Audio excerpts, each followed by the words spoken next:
मोदी गरूर के नशे में कहने कि इतना चूर हो चुका है कि उसको दिखाई नहीं दे रहा। हमारे साथ बड़ा जुल्म हुआ, हमारे साथ बैनुल-अक़वामी साजिश हो गई, हमें ग्रे लिस्ट में डाल दिया।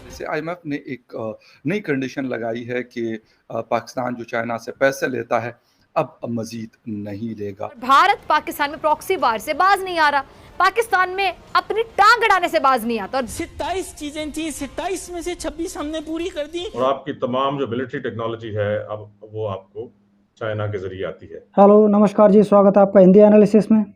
पाकिस्तान को एफएटीएफ की चौतरफा मार पड़ रही है।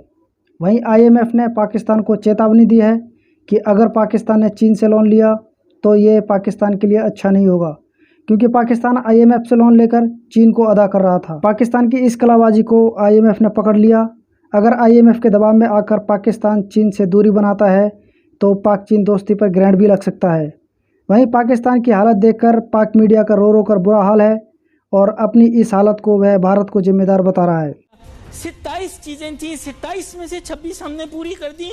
हमारे साथ बड़ा जुल्म हुआ, मेरे आंखों में आंसू आ गए। हमारे साथ बड़ा जुल्म हुआ, हमारे साथ बैनुल-अक़वामी साजिश हो गई, हमें ग्रे लिस्ट में डाल दिया। भाईजान सबसे पहली चीज ये है कि ये 27-26 का तो गेम ही नहीं है, ये 40 तजावीजें एफएटीएफ की। मैं झूठ बोलूं, इंटरनेट पे जाके वेबसाइट पे एफएटीएफ की चेक कर लो। अंग्रेजी तो तुम्हें पढ़नी आती नहीं है, ना तुम्हारे यहाँ तज्जियाकारों को अंग्रेजी पढ़नी आती है, ना मईशतदानों को अंग्रेजी पढ़ने के लिए पढ़नी आती है। मैंने तो एक अच्छी ट्रिक सीखी है अपने बुजुर्गों से, जहां आप पब्लिक के अंदर आपको कुछ समझ ना आ रही हो, अंग्रेजी में शुरू हो जाए, पूरा पाकिस्तान चुप, क्योंकि अंग्रेजी तो इनको टकेगी आती नहीं है। Hello, hi, how are you, what, no, WhatsApp के अलावा इनको आती नहीं है। सिर्फ लड़कियों के साथ इनकी अंग्रेजी चलती है, उसके अलावा इनकी बोलती बंद हो जाती है ना। वरना ये देश शेक्सपियर की कवर पे लाते मारते हूँ, फ्लाइंग किक जैकी चैन की तरह। अंग्रेजी इनको पढ़नी आती नहीं ना, पढ़ा बड़ा है नहीं कि एफएटीएफ ने अपने कागज में कहा क्या है। अच्छा भाईजान, इसका नाम है मर MER, मर। तो इन्होंने मर बनाई है, इसका नाम है म्यूचुअल इवैल्यूएशन रिपोर्ट, यानी बामी तौर पर एक जायजा रिपोर्ट इन्होंने हमारे बारे में बताई है। उसमें इन्होंने बताया कि 40 तजावीज हैं, 40 तजावीज, उन पे अमल दरामद कराना है। पाकिस्तान ने गुजारिश की है कि इन 40 में से 27 जो हैं उन पर नजरसानी की जाए। ये एक्चुअल फिल्म, इनके मेम्बरान दुश्मन है पाकिस्तान के, यहूदी हैं, डिस्को डांस भंगड़ा। इसके मेम्बरान का नाम सुने भाईजान, चिंगपिंग चू, चाइना से, सॉरी वो मुंह से इसी तरह निकलता है। मोदी गरूर के नशे में कहने कि इतना चूर हो चुका है कि उसको दिखाई नहीं दे रहा कि वो हिंदुस्तान को बाकायदा कब्रिस्तान बना चुके हैं। ये घुमंडी शख्स, ये मगरूर शख्स अपनी ताकत का सिक्का खित्ते में मनवाना चाहता है, लेकिन इसकी बात नहीं बन पा रही। और भारत पाकिस्तान में प्रॉक्सी वार से बाज नहीं आ रहा, पाकिस्तान में अपनी टांग अड़ाने से बाज नहीं आता। और जब इसकी टांग कट जाती है तो फिर चीखें मारकर दुनिया से मदद की अपीलें करते हैं, और वो कह लें कि मजलूमियत का रोना रोता है, लिबादा ओढ़ने की कोशिश करता है मजलूमियत का। कहते हैं ना नाज़रीन के खाली जहन शैतान का घर होता है, लेकिन मोदी तो बजाते खुद एक शैतान है, बहुत बड़ा शैतान, हैवान है, जो अपनी तखरीबी जहन को दहशतगर्दी को बढ़ावा देने के लिए इस्तेमाल करता रहता है। भारत पाकिस्तान का अमन तबाह करना चाहता है, पूरी दुनिया जान चुकी है विवाद। आईएमएफ के हवाले से आईएमएफ ने एक नई कंडीशन लगाई है कि पाकिस्तान जो चाइना से पैसे लेता है अब मजीद नहीं लेगा। उन्होंने ये तकरीबन 2-3 दिन पहले ये खबर आ रही है और कहा जा रहा है पाकिस्तान के पास क्या ऑप्शंस हैं इन सारी चीज़ों के, क्योंकि इस वक्त कहा यह जा रहा है कि उन्होंने मुकम्मल तौर पे पाकिस्तान का, जिसे कहते हैं कि गले के ऊपर हाथ रखा हुआ है और जैसे वो चाहते हैं उसी तरफ वो घुमाते हैं। हालांकि बहुत सारी ऐसी कंडीशन जो पहले नहीं लगाई जाती थी लेकिन अब आईएमएफ की तरफ से लगाई जाती है। दूसरी तरफ पावर क्राइसिस हमारी बढ़ रही हैं।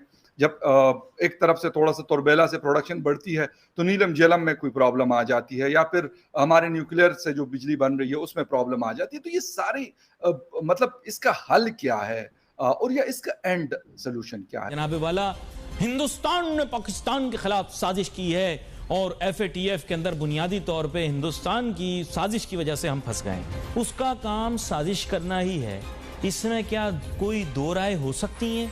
कोई नया मार्का मार लिया हमने कि हमें पता लगा कि हिंदुस्तान हमारा दुश्मन है? नहीं, इसमें क्या कोई बहुत सुपर इंटेलिजेंट होने की जरूरत है कि आपको पता लग गया कि हिंदुस्तान आपका दुश्मन है? नहीं, कोई आप बहुत शाने, कोई बहुत उस्ताद हो जो आपको पता लगा कि आज हिंदुस्तान आपका दुश्मन है और आपके खिलाफ साजिश कर रहा है। ये कैसे आपको समझाएं भाई, हिंदुस्तान आपका दुश्मन है, उसका काम आपके खिलाफ साजिश करना है। आप काउंटर साजिश करो, आप काउंटर साजिश करो। देखो कोई भी साजिश करेगा आपकी कमजोरी का फायदा उठा रहा होगा। आपकी कहीं ना कहीं कमजोरी है। एक चाइनीज हो गया, चाइनीज को तो हम अपना ही समझते हैं ना, पाकिस्तान के इंटेलिजेंस के इदारे जब इस हमले की तहकीकात कर रहे थे तो उस वक्त भारत की जानिब से साइबर हमले भी किए गए और पाकिस्तान के इन्वेस्टिगेशन इंफ्रास्ट्रक्चर पर मुनज़्ज़म अंदाज में कई हमले किए गए। और इन हमलों का मकसद बेसिकली क्या था? ये था कि भारत को खदशा ये था कि पाकिस्तान भारतीय दहशतगर्दी का नेटवर्क बेनकाब करने जा रहा है और भारत कभी नहीं चाहता था कि वो रंगे हाथों पकड़ा जाए। तो मुझे ये बताइएगा कि आईएमएफ के साथ हमारी डीलिंग कोई नई बात नहीं है। 22 या 23 दफ़ा हम उनसे पैसा ले चुके हैं या अभी ले रहे हैं। अब वो कह रहे हैं कि चाइना से जब थोड़ा बहुत हमारी बहुत हालत ख़राब होती है या बहुत टाइट होती है तो हम चाइना की तरफ दौड़ते हैं और उनसे कहते हैं चले जी 1-2 अरब डॉलर हमें किसी कुछ दिनों के लिए दे दें। वो हमें चले दे देते हैं, मांग तांग के हम ले आते हैं। अब वो कह रहे हैं कि आप मज़ीद कर्जा नहीं लेंगे चाइना से। क्या होगा? हम सारा इस वक्त हम रहम करम पे आईएमएफ के ही रहेंगे या कुछ और हमारे पास ऑप्शन खुले हुए हैं? देखिए जी, साल में 1 या मैक्सिमम पौने 2 बिलियन डॉलर्स के लिए आप जो है अपना सब कुछ जो है अपनी सिक्योरिटी, चाइना आपको सिक्योरिटी प्रोवाइड करता है। देखें, अमेरिका कहने को आपका दोस्त था, लेकिन अब किसी किस्म की आप उससे जो है ना मिलिट्री का कोई इक्विपमेंट ले सकते हैं। टेक्नोलॉजी वो तो पहले ही ट्रांसफर नहीं करते थे।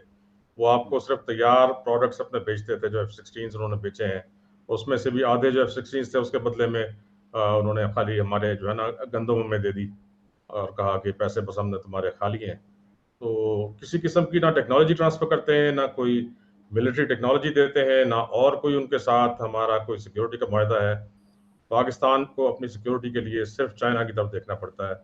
चाइना ही आपको जो है वो एनर्जी सिक्योरिटी प्रोवाइड करता है through nuclear power plants, through other power plants, wind power plants, through solar power plants.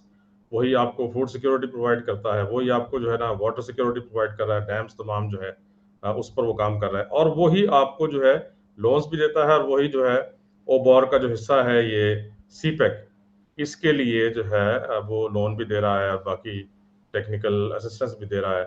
और आपकी तमाम जो मिलिट्री टेक्नोलॉजी है अब वो आपको चाइना के ज़रिए आती है।